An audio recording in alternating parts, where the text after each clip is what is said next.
Halo semua, jumpa lagi dengan saya Rio dari channel Squadron Salatiga. Hari ini saya hendak membahas tentang airsoft ya, tidak tentang drone. Saya ingin berbagi tentang pengalaman saya yang mengalami patahnya ini kokangan dari airsoft di Cobra M416. Setelah saya upgrade pairnya, maka tarikan kokangan ini menjadi sangat berat sehingga akibatnya membuat tuas kokang ini patah seperti ini. Kemudian saya sudah mencoba menjahitnya ya dengan kawat kecil ini. Kemudian di area jahitannya saya sudah coba cor dengan resin. Namun setelah pemakaian beberapa kali tetap kembali patah. Oleh sebab itu saya sudah membeli lagi unit kokangan ya, ini masih baru, yang rencananya saya akan perkuat dengan ini. Saya sudah siapkan ini sebuah paku ya, paku 10 cm yang saya potong di ujung kepalanya satu sisi, jadi membentuk setengah lingkaran begini. Tujuannya nanti ini saya akan letakkan di bagian sebelah dalam. Kemudian karena panjangnya melebihi dari space-nya, ini saya potong lagi di sebelah sini. Dan kemudian di baliknya saya siapkan coakan seperti begini, dibuat dengan gergaji besi juga. Ini alatnya ada di samping saya ini.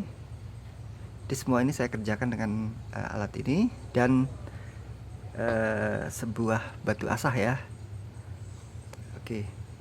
Untuk potongan ini tentunya dengan gergaji besi, kemudian coakan ini juga dengan gergaji besi, kemudian bentuk setengah lingkaran ini gergaji besi, kemudian untuk bagian-bagian yang kasar saya haluskan dengan batu asah, dan tepian ini kalau bisa dilihat ini pinggirnya ini pun saya habiskan dengan batu asah, karena jika ini dibiarkan setengah lingkaran penuh tanpa tanpa dikerat dengan batu asah ini tidak bisa masuk di sini, terlalu lebar untuk ukuran yang paku 10 cm ya. Akibatnya tepian ini saya kerat dengan batu asah. Oke ya, oke, lanjut lagi ya. Untuk bagian yang coakan ini rencananya saya akan gunakan untuk menyambungkan sebuah ini bekas paku keling ya. Ini saya akan tempelkan di sini. Kemudian saya lem dengan power glue, atau nanti saya bisa juga ikat dengan kawat. Saya belum memutuskan rencananya nanti gimana, tapi minimal dengan power glue. Kemudian nanti ini akan berfungsi sebagai bentuk T yang saya tanamkan di dalam area handle ini. Jadi begini nanti rencananya.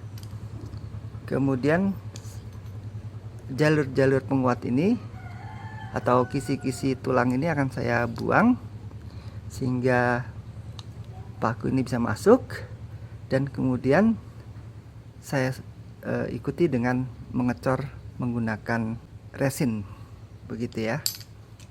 Oke, ini tadi pengerjaannya ini sudah di luar kamera ya.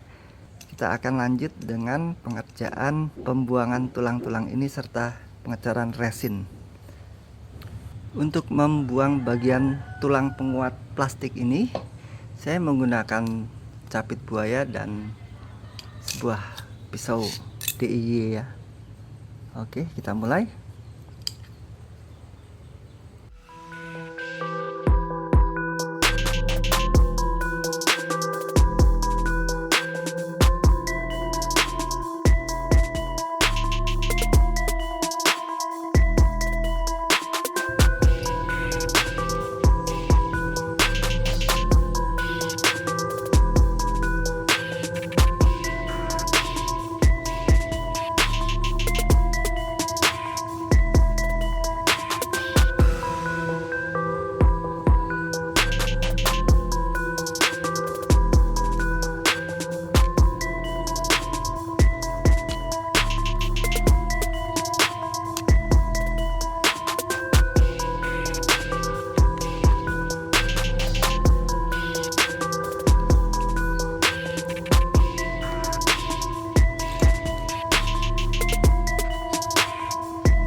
Kita coba masukkan, apakah cukup dalam.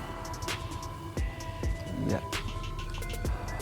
ini kita usahakan jangan sampai paku ini muncul ke permukaan ya. Ini masih muncul, jadi kita harus lebih dalamkan lagi untuk bagian-bagian ini. Gunakan kertas amplas untuk mengikis bagian-bagian yang masih menonjol.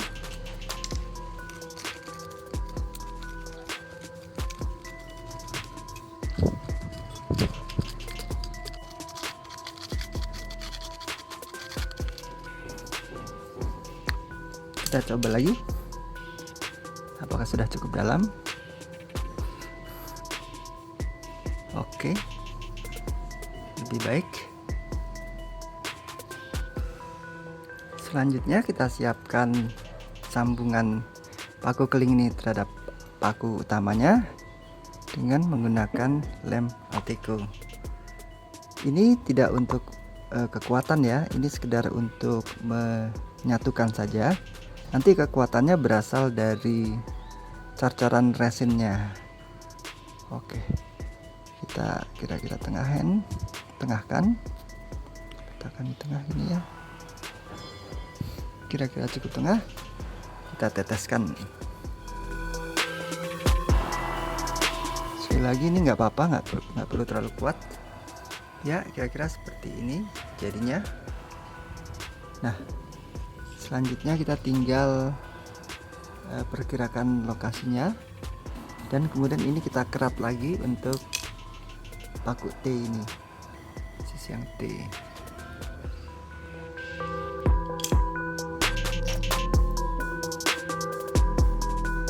Ya, dari sini kita bisa melihat ini daerah yang harus kita kerat lagi.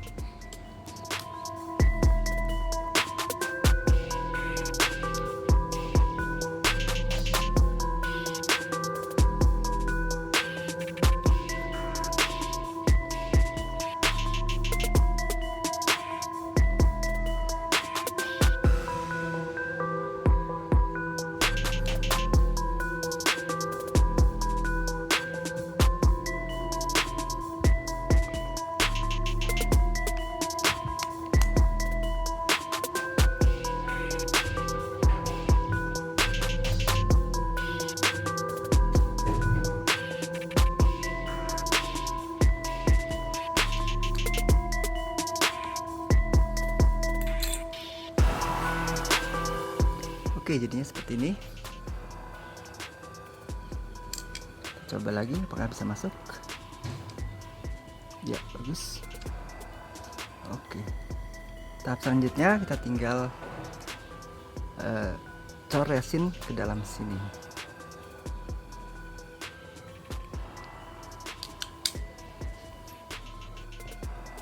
Untuk mengecornya, saya menggunakan resin bening, dan kemudian juga saya siapkan katalisnya. Katalis ini fungsinya nanti untuk membuat resin bisa menjadi keras ya. Oke, resin saya tuangkan ke dalam wadah plastik dengan ukuran kira-kira sajalah ya, kira-kira cukup untuk menjadi pengisi dari bagian kokangan yang akan kita cor ya.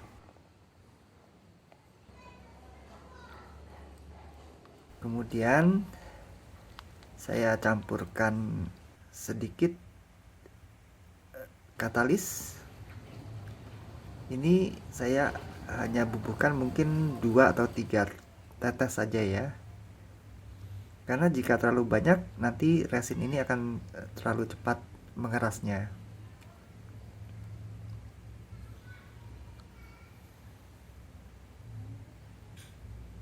Oke, 2 atau sampai 3. Kemudian kita aduk perlahan campuran antara resin dengan katalisnya sampai waktu kira-kira antara 2 sampai 3 menit ya.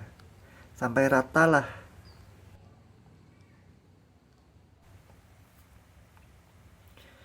Pengadukannya harus perlahan untuk menghindari munculnya gelembung-gelembung udara di dalam campuran resin dan katalis ini.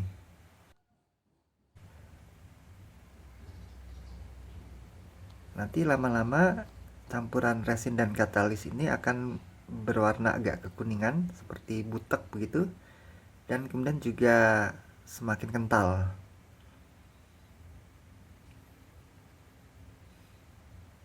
Nah, ini rasanya sudah cukup kental. Oke, kita siap untuk tuangkan ke bagian yang hendak kita cor. Saya gunakan sendok plastik untuk menuangkannya sedikit demi sedikit pada bagian yang akan kita cor ya.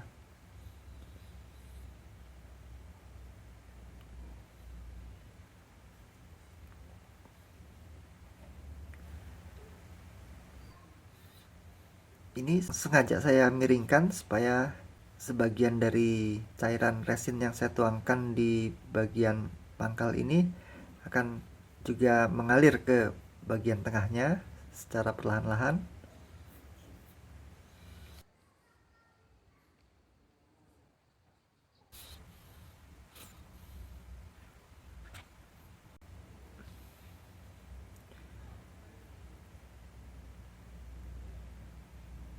Dalam pengecoran resin ini kita sangat berpacu dengan waktu ya.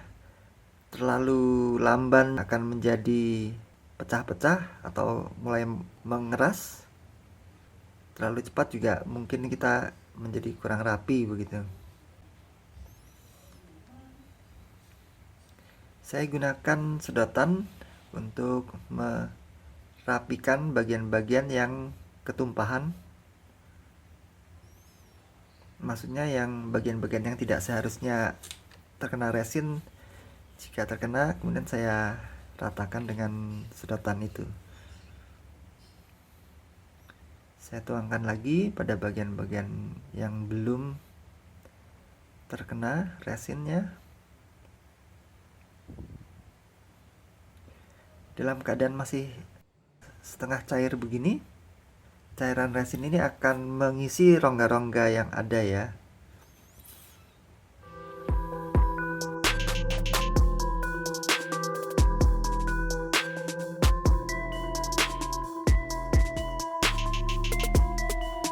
Sekarang bagian handle-nya juga saya isi.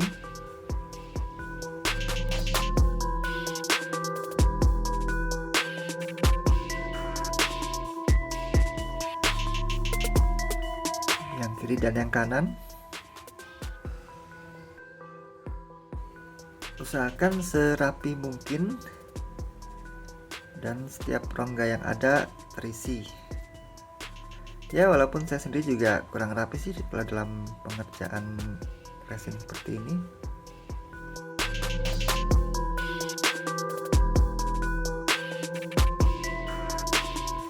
Setelah selesai, kita tunggu selama 24 jam untuk memastikan bahwa resin sudah mengeras. Nah, dalam keadaan resin sudah keras ini, baru kokongan ini bisa kita gunakan.